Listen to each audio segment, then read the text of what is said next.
Welcome to A Dram of Outlander. This is Desiree, your podcaster and a writer for adramofOutlander.com. Thank you for joining me for in-depth discussions of the Outlander book series by Diana Gabaldon, the adapted television series, and anything interesting that falls between.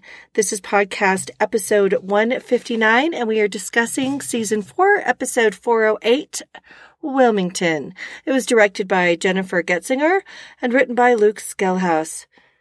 Thank you for joining me. It is Christmas week, and that's why the podcast is up a couple of days late, because of the merriment and family time and just the general holiday season. And the summary goes something like this. Roger searches for Brianna. Jamie and Claire visit Fergus, Marsali, and the baby. Roger mopes in a tavern before finding Brianna. A declaration is made. A wedding transpires. Jamie and Claire are off to a play with the who's who of Governor Tryon's friends. A consummation occurs several times. Claire fangirls over someone famous. A plan is underway. Jamie worries for Murtagh and creates a distraction. Claire performs surgery in front of a crowd. Roger and Brianna fight. There is an unhappy parting. Murtagh is saved for another day. Brianna is drawn into trouble. Hello! So this episode holds quite the mixed bag. I was only able to watch it a second time tonight, as a matter of fact. And my first impression was really hot and cold, with a little bit of lukewarm. And after the second viewing, which is more intimate, it's just me watching by myself, some of it changed for me a little bit, but overall, there's still some pretty good highs and some weirdness and lows, and we're going to cover that. It is going to be very difficult for me not to bring some of the book material in, because this is an adaptation, and choices that are made deeply affect the future and why we should care or not care about storylines or characters or the show itself. It's been a wild week in the Outlander fandom, I must say. I've read a bunch of threads, participated in a bunch. The Dram of Outlander group has a very long thread going on about this episode. And it seems like people are kind of broken up into camps of, I loved it, but there were some elements I didn't get, or I loved it all and don't even care what's going on, or some really big criticisms. I mean, I guess it's like that every week. But for one, I don't believe I need to listen to the official podcast in order to understand the show. If the decisions that are being made are good storytelling and good character development, I don't need to listen to something else or even read the script. I read the scripts every week after they're posted on OutlanderCommunity.com, because I want to see if what I feel when I'm watching, if what I think has happened in editing occurred. I want to verify it for myself. And yeah, I'm normally spot on that part of the issue is that on the virtual editing room floor, really pertinent pieces of information and scenes are being cut out. And I can feel it. When I'm watching, I'm like, this seems like a really big leap from here to here. What am I missing? What didn't get here that was on the script and shot, most likely? I mean, what's happening? So I encourage you to look at them. Again, it's OutlanderCommunity.com, and it's usually put up on Tuesday after the episode airs. And you can go through and read the entire script for yourself. One of the things about the script that's really interesting is we aren't even allowed to quote from it or reproduce it in any way without consent of Sony Pictures. So I will not be saying verbatim what's in there or not. because of that. That would be a violation. I was like, oh, I'm glad I noticed that. So don't be copying and pasting from it and using it in any way. Anyhow, I also participated in a round table, and I will post the link to that, with some fabulous people. I tend to be much more not funny like other people. I'm not nearly as witty, and there are some brilliant people who participated in it. So I will definitely put that up. And I'm going to dive right in and see where this goes. So what was the good? Seeing Fergus, Marsali, and meeting baby Germain. I mean, what a dumpling that baby is. Didn't you just want to like, I did. That's a nice, fat, happy baby. I love that. And that we got to see the place that they're renting and that they're being successful. We didn't really get to see Fergus father much. But again, we got to see Marsali take a step aside and talk to Claire about motherhood. Like she talked to her about missing her mother before the baby was born, and now about just how motherhood breaks your heart into a million pieces. And you would just take a knife to the gut for your kid. Yeah, it's true. Mothers have to be this really amazing combination of absolute mother bear protector and also creatures that are going to be gentle and kind and nurturing. It's a really interesting combination. I mean, on one hand, you have to be willing to put yourself in front of your child for safety and protection in case something happens. And in that timing, it very well could happen that your baby or child was put in harm's way. So I love seeing the kind of depth of Marsali, and even in showing her in very short clips, showing that they still have a loving relationship, just when Fergus entered and how they greeted each other, looking at this, how settled their family life is. We're not getting a lot of time with them, but we're getting a lot of rich kind of development from it. And we're getting a lot of information in a tiny time period on screen. So the writers are really doing these characters justice. I mean, just like Murtagh, we're not really supposed to have seen these parts of Marsali. Like, she was supposed to be in Jamaica having the baby without Fergus. And Fergus was kind of adventuring with Jamie. And then eventually went to go retrieve Marsali and the baby after the delivery. So we're seeing all this new thing. And it's working really well. We're getting this establishment of who they are, their importance, and why. And really, I care about her as a mother. It makes me care about her mother as a human being. And it makes me care about her and Fergus's relationship. And we're not getting a lot of detail, but it's there.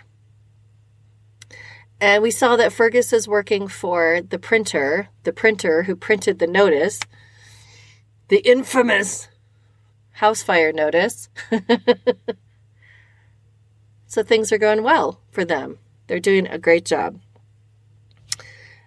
The other thing that was good that I liked a lot is that Claire is so excited to meet George Washington. Like, she kind of geeked out hard. I loved that. And then she kind of made a fool of herself and made a bad joke that nobody got. But we got to see that part of her. And I like that because, you know, TV Claire is a bit like hardcore serious, and she can be sort of a bitch on wheels. Not sort of at all. We're missing part of her humor sometimes, and to see that part of her was delightful to me. That she was so excited. Oh, it was cute. Jamie creating a distraction to warn Murtagh. Now, even though there was a surgery at River Run, that was not what we expected to see, or a medical scene, I guess. It wasn't really a surgery. This is the surgery we thought we would see at River Run. And so for non-book readers, you probably saw that in the Outlander fandom, that people were like, "Mah!" Right? And I thought, okay, they're going to have to put some good medical sequences in, because that's really what Claire does. I mean, she's like, dun da da, Dr. Claire to the rescue. Like, she knows stuff that nobody else knows. So, of course, it's going to be really integral to what they're doing. And plus, you know, she has to stitch Jamie up or other people up how much routinely, just because of their lifestyle and where they live. So now, that distraction that Jamie created by actually hurting Fanning, who was having a hernia episode, and he like elbowed him hard to make it worse and then declared we need a surgeon. I mean, it was really cute. And then Claire gets to perform the surgery to repair the inguinal hernia amongst a crowd. And, okay, just so you all know, this was not a life-threatening, immediate problem. They had some time. They could have taken him to another location. They could have spent more time trying to drug him up or do other things. But Claire to do a surgery in public gives her street cred, because women were only supposed to be healers. There weren't women physicians at all. And the contrast between her and the actual physician that came was pretty stark. And it really shows what her abilities are. And this is how she's building her name in Wilmington. And hence, when they're on the ridge, people will have heard of her and will trust her, because she's going to have to build that practice. Even if she doesn't ask people for money and they offer her things, it's her practice. And so her name, that's her bond, right? Like, you got to have word of mouth or people aren't going to come and see you. And she's offering a completely different type of care than the physicians of the time would be offering. In fact, one of the lines that was so funny was that when the physician gets there, he thinks that Claire has butchered this man, and that they should have just blown smoke up his ass, which was so funny. I actually put a link in here for that. That was considered a medicinal treatment for various things, where there would be a tube put up someone's butthole, right? And they would actually blow tobacco smoke, thinking that it would, if somebody was in cardiac arrest or there were other things going on, that this would actually revive them. I cannot imagine getting nicotine straight to those tissues up my butt. That does not sound remotely interesting or helpful. But there is a link. I also put a link to an animation that shows an inguinal surgery through an open cut. It's not laparoscopic. And really pretty much what she would have done. Let's see. They did use... Oh, that comes later. I will talk about the magical rum later. But the other part of this surgery is that she really had to hook Tryon in to assist her so the distraction would work. So he wouldn't notice that Jamie had boogied on out of there. And then Claire was able to do the repair and really bring Tryon over to her side a lot as well. So now he's going to really trust her. So that surgery provided smoke and mirrors, but not smoke up your bum, as well as a functional surgery for this man who needed it. And the other thing about this is Edmund Fanning is actually a real person who did know Governor Tryon, and I put a link in for him too, as well as another character. So there's many real life people in here. And I did learn something super interesting as I was doing research, is that Governor Tryon actually tried to have George Washington killed. I put a link in for that too. I mean, that wasn't covered in here, but considering the fact that poor Georgie boy was made a patsy, who's the traitor, right? Makes sense. I don't know how much of the history of these real people that the writers have read, but that's kind of serendipity. I had no idea that Governor Tryon had tried to have Washington killed. Fascinating, I think. The other thing I thought was good was the handfasting ceremony. Now, there's going to be some backup to this where you're going to be like, wait, you said it was good, but just bear with me. I'm just kind of like giving the good news first before I break it down a little more. So the handfasting really was a mix of modern vows or of 20th century kind of vows, right? Even though they use the handfasting technique. I also put a link in for that. It is something that's been around for a long time. It started out as pagan. It was done in Scotland. And it's very real. There are still handfasting ceremonies that occur, and you can have that as part of a marriage. Some cultures still use handfasting as part of their ceremonies. I really thought that that was well done and really sweet and romantic, even though Roger's dirty neckcloth, probably not the nicest thing they could have used. And I was super impressed with that shed. That place was huge and very well lit and had a fireplace. Awesome. I mean, I guess if you're going to have to get married on the fly and then consummate it, you want a space that is decent. And the other thing I thought was really good was the absolute horror of Stephen Bonnet. That guy, Ed Spaliers, like, hold the front door. I'm sure he's probably the funniest, nicest guy in real life. That dude scares the bejeebus out of me. Like, I would be scared of him. And I could see how somebody could be totally drawn into Stephen Bonnet. The kind of, you just think he's kind of the bad boy, right? You don't realize the level of malevolence that this guy has and how deep the mercenary goes and really what his value system is. I appreciated that sexual assault, rape was not on screen for most of it. Like, we only saw him like get her in there under a different guise. I think they were just speaking different languages. You know, Brianna was coming out of a situation, which we'll talk about in a minute, where she wasn't so clear-headed, and she heads back into the tavern because she's sleeping upstairs, and she gets drawn in by Stephen Bonnet, and there was no reason for her to think that he was going to forcibly put himself upon her and physically hit her to get that ring back. But Stephen Bonnet is an excellent antagonist. He's like all in caps and neon and fairy dust and stuff. He's amazing. That is how bad this character is. And we didn't have to see her completely getting denigrated, right? It was very effective what they did. Spot on.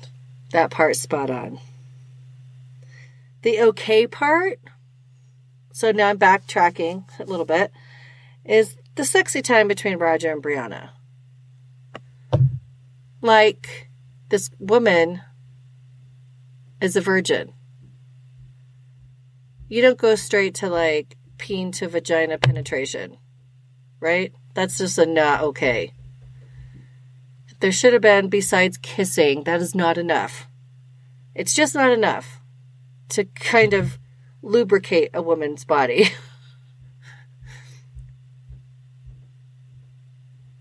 So, especially somebody who has never had intercourse before, making out, I mean, you're going to get turned on, but probably not sufficiently to deal with the whole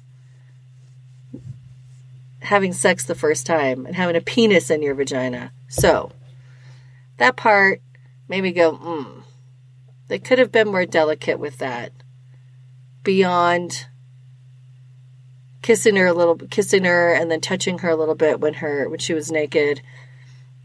There should have been a little bit better foreplay. That's just me being an advocate, a healthy sex advocate. And there were no condoms. Roger didn't think to bring condoms from the 20th. Like, for freaking real? With the intention of finding her and marrying her? They didn't even talk about it. I didn't like that part. The other thing about it, as much as I loved the handfasting ceremony, this, I could see on my second watch that there was some fire and spice between them. But what I'm left with is why? I still don't know why. I don't know why they love each other. I don't know why they like each other. I don't know where this relationship came from. Unlike what we've seen of Fergus and Marsali, where even if we haven't seen a ton of them, what we do see of them is consistent and makes sense. We see the growth in their relationship. We see them as independent people. We see why they work together. Right? Roger and Brianna is confusing to me. It's confusing. And with Roger having experience, hers would be inevitably book knowledge, that when it shows Roger going downtown after a couple of encounters, maybe you should have thought about doing that first, buddy. I was like, that could have been really helpful to get her like ready for actual intercourse. But whatever, I digress. So it was okay. It just, it didn't quite convince me. Not quite. And the other thing I put under this category was the use of magical alcohol during the surgery. Laudanum, which is opium-based, was commonplace, and surely someone would have had some handy. When she was sending people on all those errands, like getting thread and needle for suturing and getting her all the other stuff, she could have said, hey, who in this crowd has a bottle of laudanum in their bag or their pocket? I will guarantee you, somebody in that space would have had opiates. No. Are they the best thing to give someone to perform surgery? No, because they cause nightmares and hallucinations. But better than magical rum. I'm like, what the hell was in that rum? Maybe it was opium-spiked rum. Let's just go there. I don't care. That guy, even if he drank 4 ounces of that, that is not going to be adequate at all. And I asked Karen Doherty, Outlander Medicine, about it, and she's like, yeah, why? What kind of alcohol was that, right? And the other thing we talked about was that this was not so emergent that they had to do the surgery right then and there in a public place. But again, it was a tool to use as a distraction and to get Tryon, not looking at where Jamie was. So that part was effective. I did also put a link in for laudanum use. It was really widely used. There were a lot of addicts. And by the Revolutionary War, it was a mainstay. And then by the next century, there were so many addicts. I mean, they were giving it to babies, for God's sake. Seriously, babies.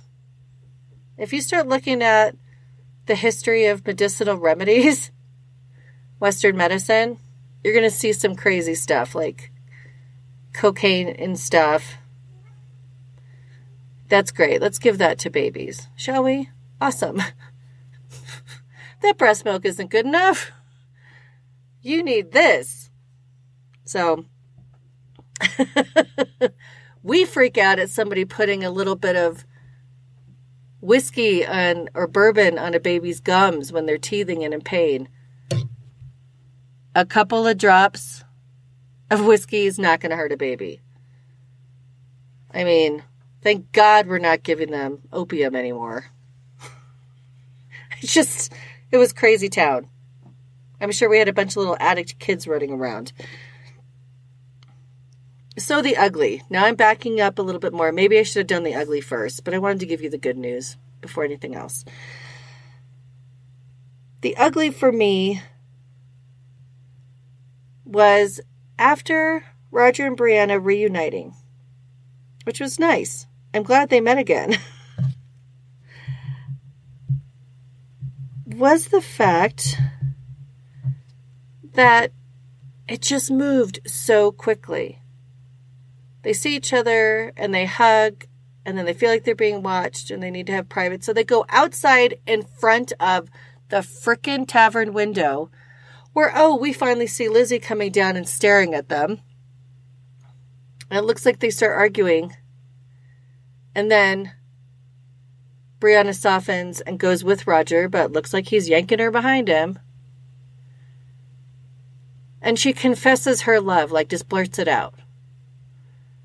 But inside the tavern, she said she wanted to call him, but she wasn't sure where they stood after the festival. If you could see my face, I'm making a squinty-eyed face. Can you picture it? What? With my mouth slightly open. So, she says, gives him that line of BS. And he's like, you didn't know how I felt about you? Okay, that kind of seems like real Roger to me. Like nice, kind Roger who's kind of bumbling until he kind of finds himself in the 18th. He sort of stumbles around and he's like a little puppy dog who follows her, right? And so she says that, and then as soon as they get outside, she's like, because I love you. Like, what? Wait, what? What? Why? That totally made me just go. After she yells at him for finding her there, and then she confesses that. And then they go to the shed. That's, like, again, the nicest shed I've ever seen. Like, if I had a she shed like that, I'd be cool. Need a little electricity, but hey, I could definitely spend time in there. So then he yanks her around the corner to where he's staying in this shed. Did he pay for it? We don't know. We don't know his status of him at all. Then they totally start like hot and heavy making out. And Brianna has to remind Roger of him telling her at the festival he wants her all or not at all. Like hook, line, sinker. He wants to get married. He's not just going to have sex with her. Nope. And she stops them kissing and reminds him of that. Again, I'm making a squinty face. Huh? What the hell? So I'm totally confused by that. So is it just her immaturity and her lack of experience that she's just bumbling around and jumping in like this? And then she stops him and she's like, well, do you feel that way? And he's like, oh yeah. Boner, don't talk right now. Yeah, I still feel that way.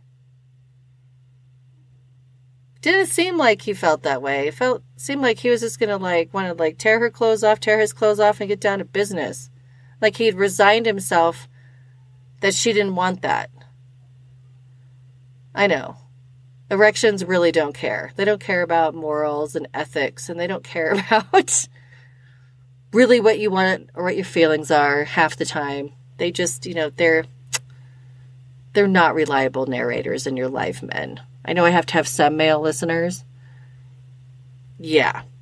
Your penis is not a reliable, conscience. I'm just saying. I live amongst a lot of males. I have brothers. I know what I'm talking about. And I'm not lying. So she has to stop him. And then she's like, yeah, you can have all of me. And he's like, what? And then they get married. So that whole sequence made me just scratch my head. And I'm like, what is going on here? So who is Roger?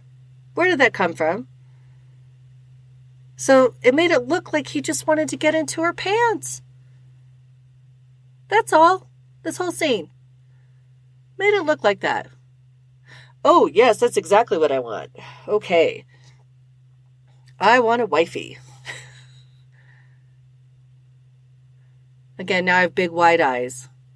I should be taking selfies while I'm doing this. No, you don't really want to see that. I definitely have a face for radio. So there we have that. That was a weird sequence of events leading up to them making a huge commitment to each other. Now, mind you, Roger didn't tell her about the obituary. Like, he didn't say, I came to find you because of the obituary.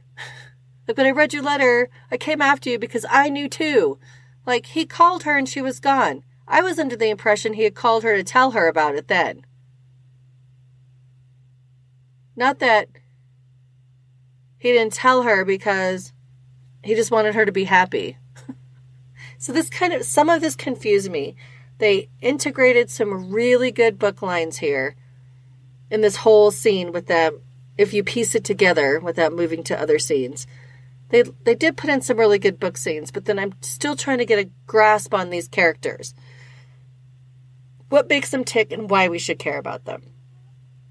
So that fight that they had when he slipped up and said what he did about meeting the printer, and she's like, hey, what? And how it escalated. Their bickering is ridiculous. I have to tell you, you're hearing my cats right now playing with each other because I'm down here. They are outside of my booth playing. So if you can hear them, that's Carter and Butterscotch being podcats. Like they can't help themselves. They haven't been down here all day.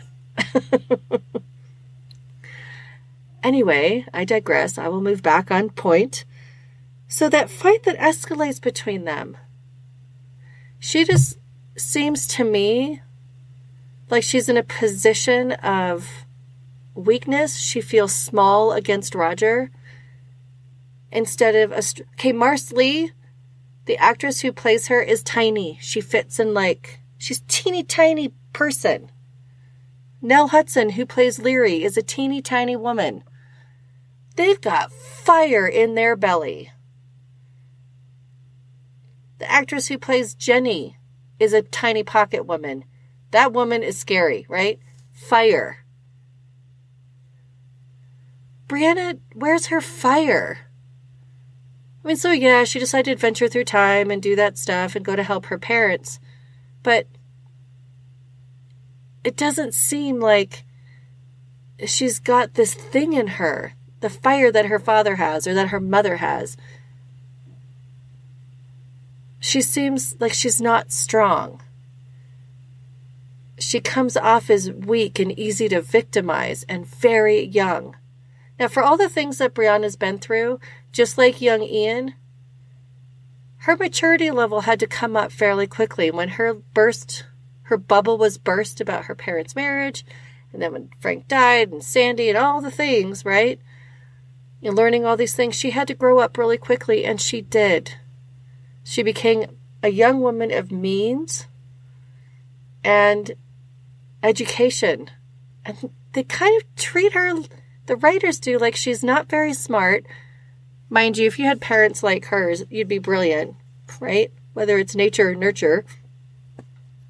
She's brilliant, but she doesn't come off that way. I find myself not really being that sympathetic toward her in general, even though to her circumstances and what makes her tick I'm sympathetic to. I'm trying really hard to find her, to find Brianna. Like, I know who Marsali is. I know who Leary is. I know who Jenny is. We don't see them that much. But Brianna doesn't seem like she has that thing that the rest of them have. And because she doesn't come off that way, Roger kind of bumbling around and saying things that he does, he seems like a big fat jerk. Like he's trying to be a controlling older guy. I saw someone say something about this young couple. Roger's in his 30s. He's like at least 12 years older than her. He's experienced. He's been a freaking professor, right? At Oxford. It's not like he's really some guy who doesn't know things, who doesn't have life experience and worldly experience. So Roger at his core is a very gentle, loving man. And yes, he's a traditionalist, but not in a controlling way, in a respectful way. But he says things sometimes that just come out wrong.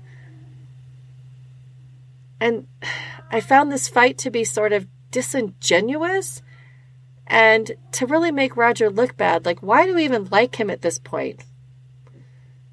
And then she has him leave. So it puts her in a position, again, of weakness. And Roger would never leave her. He followed her 200 years in the past, life and limb, right? He totally put himself on the line for her. Do you think he would leave her in that shed after they're handfasted? He's a traditionalist. After they have sex multiple times. Do you think he's just going to like boogie woogie on out and be like, peace out, bitch. It's over. And go back to the 20th? No. Why would we care about him at all? He seems like a brute. So I hope this gets remedied. Because right now, as somebody, I can't remember who said it on one of the pages I've been on. I think it was in my Dram of Outlander group on the thread. Was like, we don't know him. Like, we don't, why do I like him? Why would I trust him? Why do I even care if they're together? And frankly, this person pointed out that they don't seem to be better together than they are apart. They seem like better people when they're not with each other. And that totally struck me. Jamie and Claire are obviously better together. I mean, they do dumb stuff together, but then they get each other out of it. Marsali and Fergus are better together. Right? Jenny and Ian are better together. Like, you know that they're good together. They would not be great apart.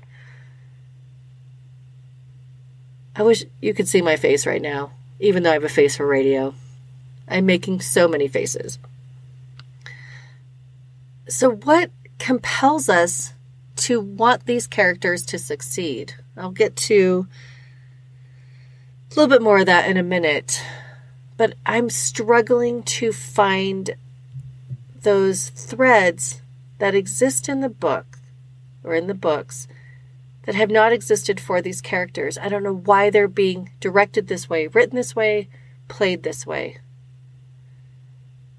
And I did see a video that Rick Rankin did, Roger, saying that the vantage point they were looking at was that these are two people with very strong personalities that have very different perspectives. And that's why we're seeing them fight so much. And the claim that Bree's this modern woman, no, she's not. I mean, not really at the heart of her, she's not. Claire was a modern woman because of her career path, because of her strength, because of those kind of things. It wasn't because she was out doing, raising all these feminist causes. Claire was doing it for herself. She wasn't thinking about everybody else. This was not an agenda for her. She was not like an activist. And at the heart of Claire, she's also very traditional. She wasn't out sleeping around.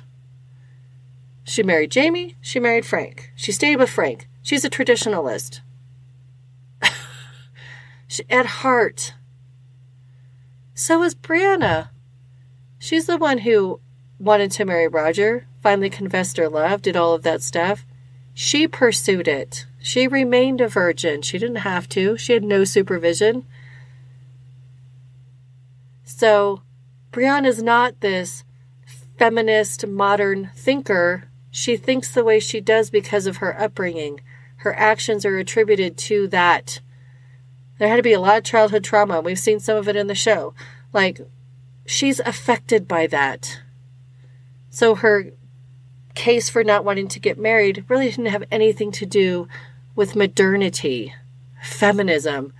It was because she didn't want to have a marriage like she realizes Claire and Frank had. She wants that passionate whole experience, and she believes Roger wants that too. So the whole take that she's supposed to be this, super modern, feminist, filled agenda character. She's not. At all. She's like her mother in the sense of, I'm doing it, so I'm doing it. I can, so I will. And she's been brought up by parents who are like, you can do what you want to do. You can be who you want to be.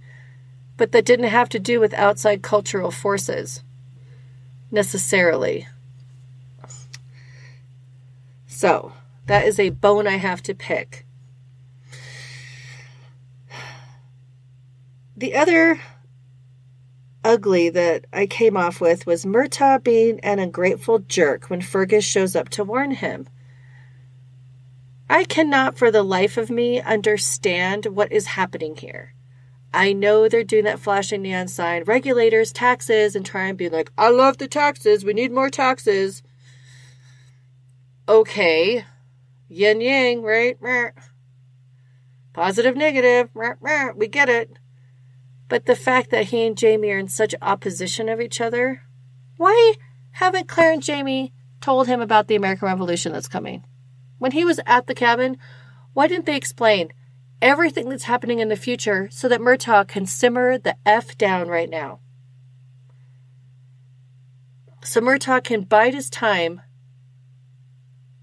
and not be such a jerk and be in such opposition to Jamie. And so it comes down that he's mad that Jamie didn't come himself. He's just mad. Like, this is not a good look for Murtagh. And I cannot fathom what the writers are doing with this. It makes me really sad that this is the hill they've kind of chosen Murtagh to live or die on. And that it's creating this tension between him and Jamie that's frankly ruining their relationship. That endearing relationship. I just don't buy that the Murtagh that we've seen throughout the series would do that. I don't think that he would, even after the years of separation, 12 years? Somebody pointed out when I did very poor math a couple episodes ago, that this is what their reunion would be. I'm just really don't like the direction that this is taking. And Roger's unfortunate costuming. I wasn't going to add that to the ugly until I saw in a group I'm in that Terry did not do a lot of the costuming this season. And this was her assistant dress Roger. And yes, it is period costuming. Oh my goodness. My cats are going at it again outside my booth. So you guys get some extra sound effects. Because I can't really get that out of the recording. And I did say before that though it was period specific and appropriate for working man's clothes, he looks like a schlub. Like, okay, Stephen Bonnet is a working man too. The men who work with him are working men too, but somehow they're a little bit better dressers. He looks like such a schlub. I mean, we've all seen hot dock workers or other kind of blue-collar workers out and about, construction, etc. Roger is not fitting that theme. So he's had some pretty sad wardrobe moments. But this outfit, if I was Brianna, I would have been like, we're going to go and fix that. But again, Claire has said nothing about Jamie's bad hair. So apparently she can look past that. But I don't understand what they're doing with him. I mean, even his clothes make him unsympathetic at this point. I don't know what's happening. And it's a visual medium. Come on. Rick Rankin. Pretty attractive and handsome. Shouldn't that be translating like, why would a 22-year-old want this guy? It's not for his mass amounts of money. I don't know. Okay, so the next area is character portrayal and storytelling. There are traitors everywhere. Murtagh has a traitor in his midst. The governor has a traitor in his midst, which turns out to be Jamie, by the way. And it turns out, and I wrote down what I said earlier, poor Georgie W. He's a patsy. So Governor Tryon's like, never trust a Virginian. So he's got it out for George Washington. Okay, so yes, there are traitors everywhere. We get it. Family being a central theme this season continues into this episode. I loved the affirmation of Marsali being a mother.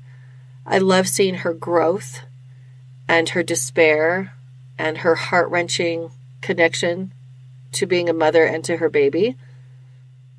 I love how it shows Claire longing for Brianna, bringing her up a couple of times. You can tell she was thinking about her when they visited Fergus, Marsali, and baby Germain. And as Claire snuggled the baby and was like, who doesn't love a baby? Like, if you don't love babies, shame on you. Babies are awesome. But we get to see the family. We got to see, again, Marsali and Fergus interact. We got to see them as a family unit talking.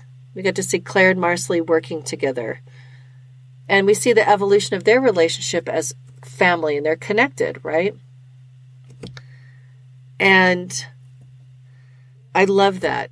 And we really wanted to see Roger and Brianna being family, but it totally fell flat. It didn't work. Again, Brianna seems small and weak, causing Roger to look like a serious jerk who wants to control her and who really doesn't care about her. Like, did he just go through all that craziness just to, like, do a wedding and a booty call and then boogie on out of there because he can't hack her, like, being mad at him? Really? Okay. And then I wrote, there has been so little relationship development of Brianna and Roger, like I said earlier. I'm struggling to find the passion and necessity of their relationship moving forward. Like, I want more. I want them.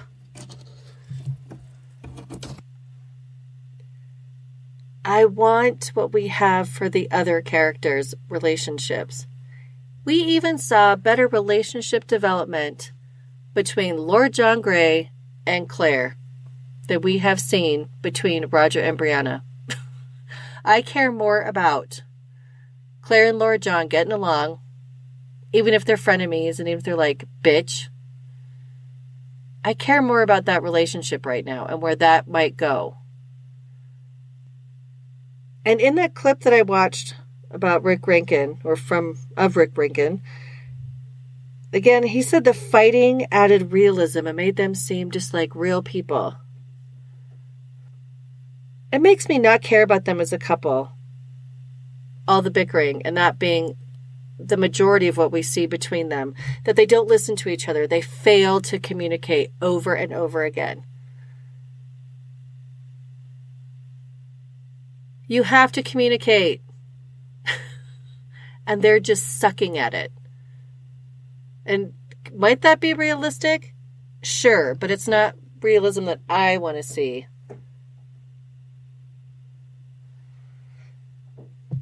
So I hope they get these characters together and make them like...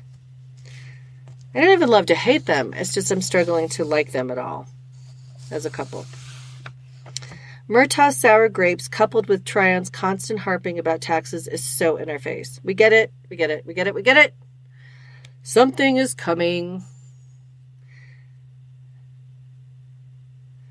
And the last thing is the feeling like things are moving too quickly without a pause to get to know pivotal information.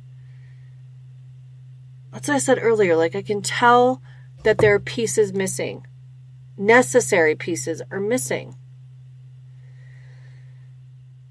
And when you go and read the script, you're like, oh, that's why. So when I read the script this week, and I spent a lot of time looking at it, it was, oh, Lizzie actually saw Roger and Brianna interacting. She was with Brianna when Roger found her, like heard her voice. And she saw Roger embrace Brianna and was like, oh, that's a little too personal. How obnoxious. and she thought he had low morals. So the comment in the show about him being wanton is explained. Oh, we get to see that he knows who Lizzie is. She never explained who Lizzie was, and then when they're fighting, she brings up Lizzie. We don't know that. We don't know that she was introduced. But there was a whole scene that they interacted before Brianna sent Lizzie upstairs. All we got to see was the fact that she saw them maybe squabbling outside the window and then running off. The other thing that was missing was a whole section where Brianna told Roger about the obit and what sent her into the past. And he said nothing to her about knowing about it. That's why she got so angry so quickly, was for that reason. Well, that would give some gravity to her anger and dismissal of him. That would, and his guilt, because she spoke directly to him about it, and his guilt over not talking to her could have had him saying things he didn't mean or being obnoxious when they were arguing. It would have given some weight to what happened. Instead of her saying, hey, I just told you about that today. We didn't see that. We didn't see them actually communicating and him, again, lying to her. Right?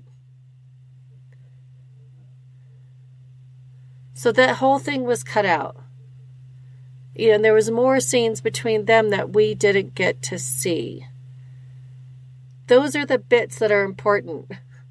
Those bits of them actually talking and him purposely not telling her. Because of course she feels freshly lied to. It wasn't just that he knew before she left.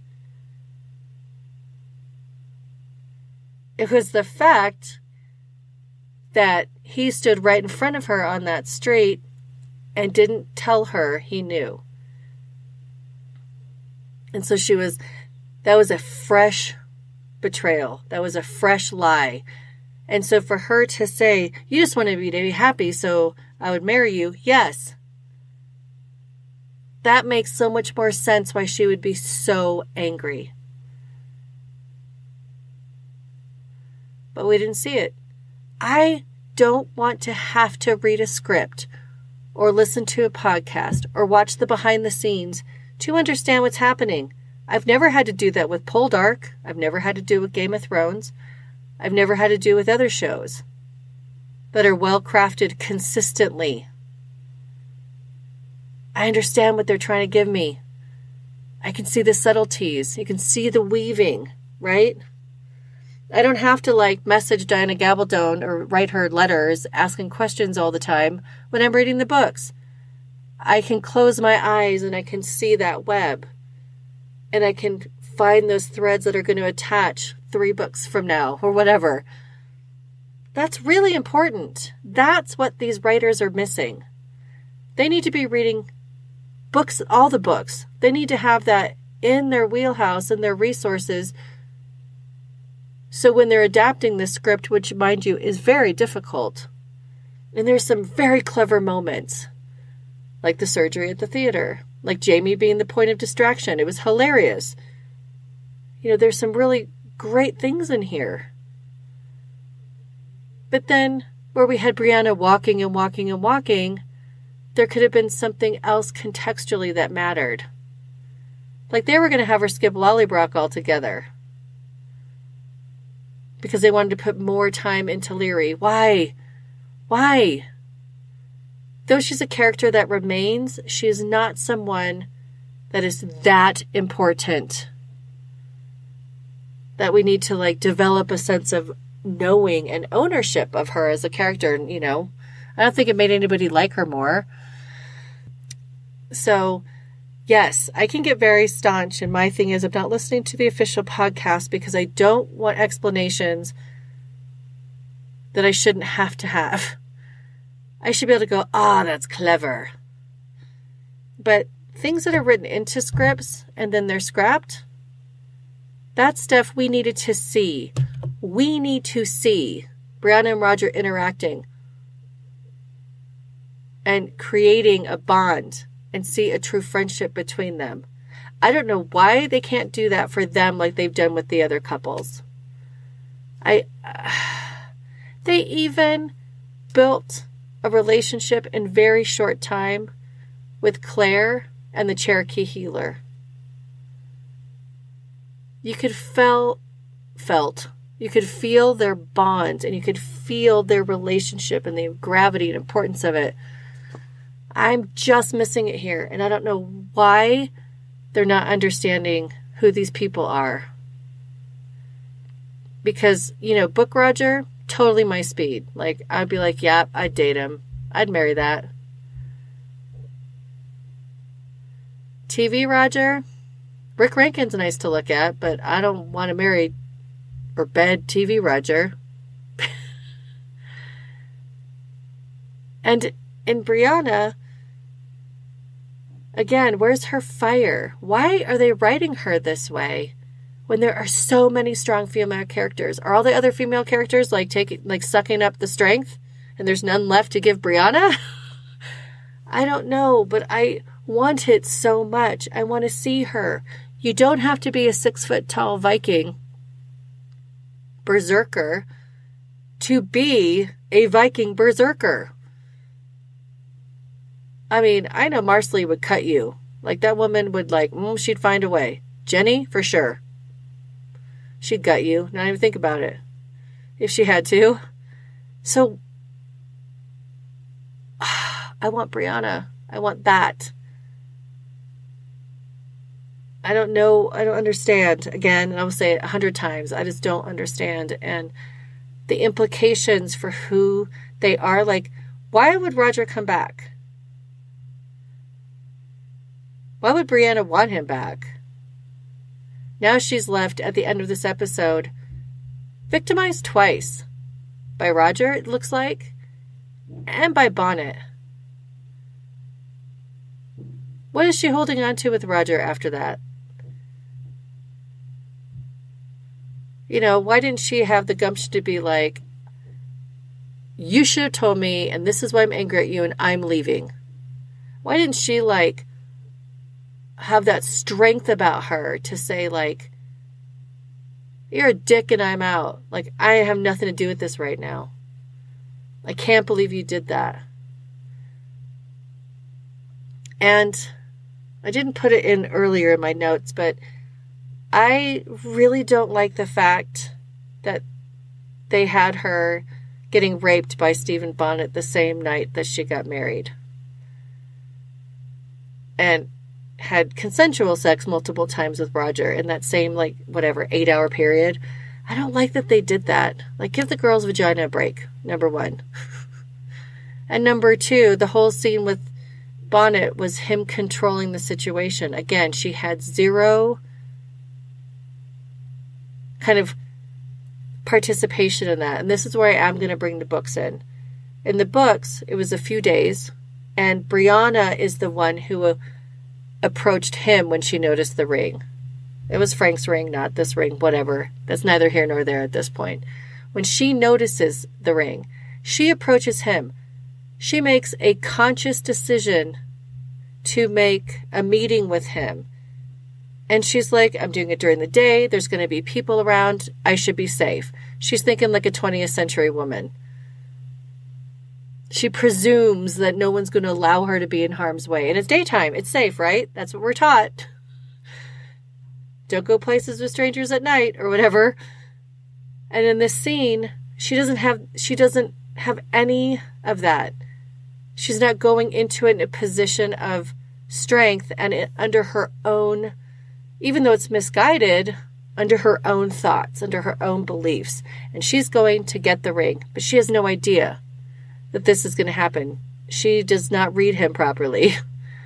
She's thinking like a 20th century woman that she's going to be safe and no one's going to allow her to be harmed, right?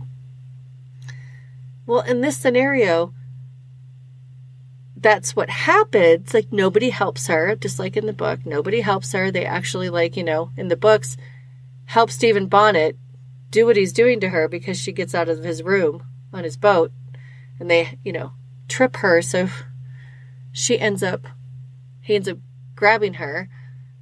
But in the book, Stephen Bonnet just thinks he gets what he paid for. Like, he legitimately believes they had a transaction. He in no way thinks that he raped her at all. In the show, there is no doubt of how malevolent he is. But she went into it in a position of weakness and lack of thought completely. So even though in the books it was absolutely an assault, she was absolutely raped, she learned a valuable lesson about the 18th century. She learned that she is not in Kansas anymore. She learned that she misjudged. And no, it was not her fault that she got raped at all. But it was something that she had really struggled with, her part in it and her accountability and what else she could have done. And in this situation,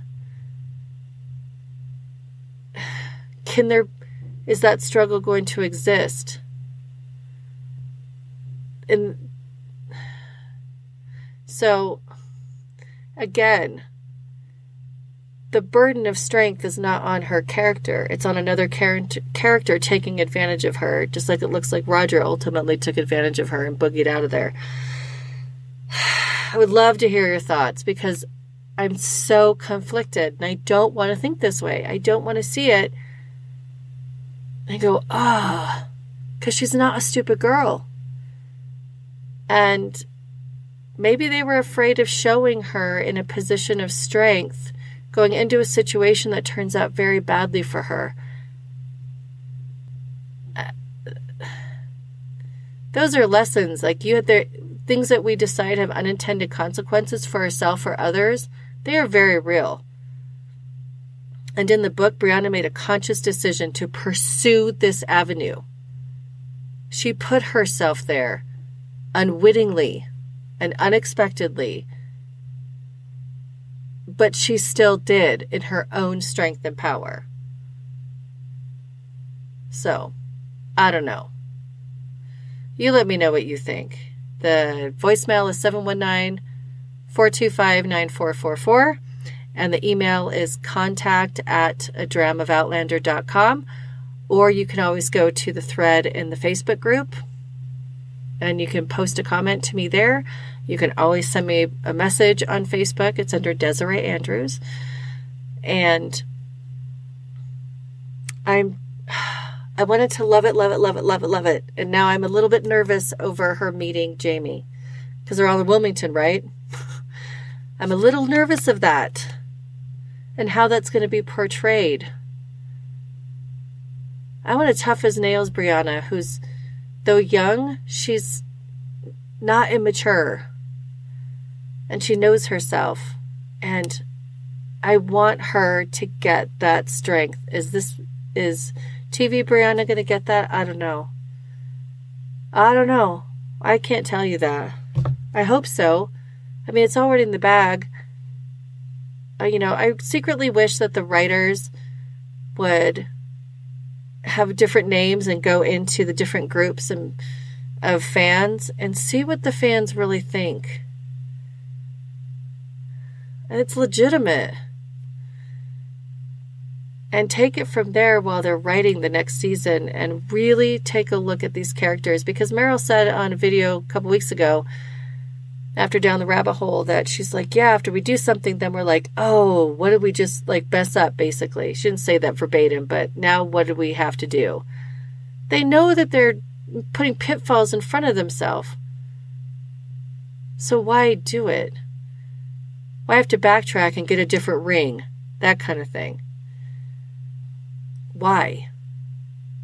So where I see some incredible strengths, I'm seeing some massive weaknesses going forward too. And I'm going to get to the emails now that I got. I got a few. And I have an announcement to make. Let's see. Let me find it. So I had a couple of comments from Down the Rabbit Hole. Okay, you're going to kill me, Risha. I want to call you Resha like Kesha. Please remind me how to pronounce your name and I will write it down. Because my brain is saying you're wrong. And I apologize. She says, Leary reminds me of Scarlett O'Hara and her obsession with Ashley. Her delusions about their relationship prevented her from enjoying her life and real love. She reads everything wrong between she and Jamie. She loved him, and his flimsy explanation for marrying Claire made it sound like he didn't love Claire. It seemed forced and obligation. She had false hope. She also said, I don't think Frank's love for Sandy was unequal as well. Seems like Sandy loved him more and was willing to compromise to have him, much like Frank compromised to have Claire. Yeah, I think you're right. I think that's absolutely astute. There was a lot of that inequality going on. And just like we see Roger loving Brianna more, or ostensibly, and it takes time to become equal. But the people that make it is where there's equality in that love. And then Kisselina said, what you said about Bree was spot on. So beautiful what you said. Bree deserves our empathy. The way I see it, if you came from a home in the 60s, 70s where your parents divorced, forgiving Bree's weaknesses is a form of personal reconciliation. You can forgive your people and yourself. How many of us were informed in a car that our parents were divorcing? I believe Sophie is trying to give a good performance. My hope is she continues to improve. The potential is there for sure. Thank you. And I also have an announcement. Wizard World in New Orleans is happening the first week of January, the 4th through the 6th, and I have a discount code to give you, DRAMOUT20. If you are in the New Orleans area and you want to attend, it will give you a 20% discount. Sophie and Rick and Diana are going to be there, as well as Lotta Verbeek. So take advantage of it. It's an awesome opportunity. So there was a lot this episode, and it really had to go around my brain over and over and over. And I hope I didn't miss anything important. If I did, I will bring it up. Oh, my favorite line was a book line. Behaving as though you had your spinal column removed is a fair indication of male satisfaction. That was Roger to Brianna. True. True that. Okay, so I definitely want your feedback. I want to know how you viewed this, how you felt about it, how these characters are leaving a mark on you, what your response to them is, all of that. I just want to know. Again, contact@adramavoutlander.com or 719-425-9444. So any comments you make or email me could be used in a future podcast. And I just appreciate you guys as always, and I hope you have been having a wonderful holiday season, and I know it is difficult for many of you, and I hope that my podcast and others are just little rays of sunshine for you in this process, even if I'm being a critical thinker and saying things that aren't always kind. I don't believe in blowing smoke up anybody's ass, which has now turned into, basically telling somebody something because you think they want to hear it, or you're telling them an untruth. I don't want to be that person. And the next episode is coming up in just a couple of days, and I'm looking forward to it, and I will keep watching, even if it's cautiously, because I really want to see this through all the way. Whether it's adapted beautifully or not, there's still these characters that I love and stories that I love, and I will go back to. Oh, yes. The next Diana Gabaldon book, Go Tell the Bees, will be out sometime in 2019. I heard her say that she thinks it will be late winter or spring. Maybe that's the goal, that she was supposed to have the book turned into her publisher by the end of this year, which is this week. And then it goes through the editing process, etc. So hopefully we'll have that in a few months. And it's something great to look forward to. I will savor that every word, I'm sure. And I just want to hear from you.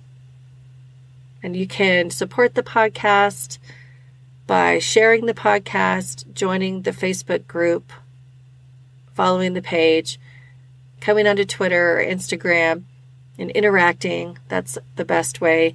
Going into Apple Podcasts through iTunes and leaving me a review.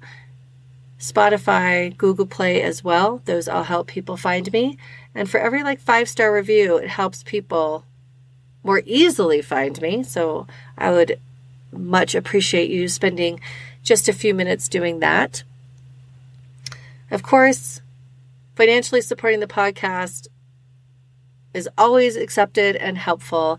It's patreon.com/A-Dram-of-Outlander if you want to do a monthly offering. If you want to do a one-time offering, just post me a message or a voicemail and I will let you know how to do that. Every single dollar counts.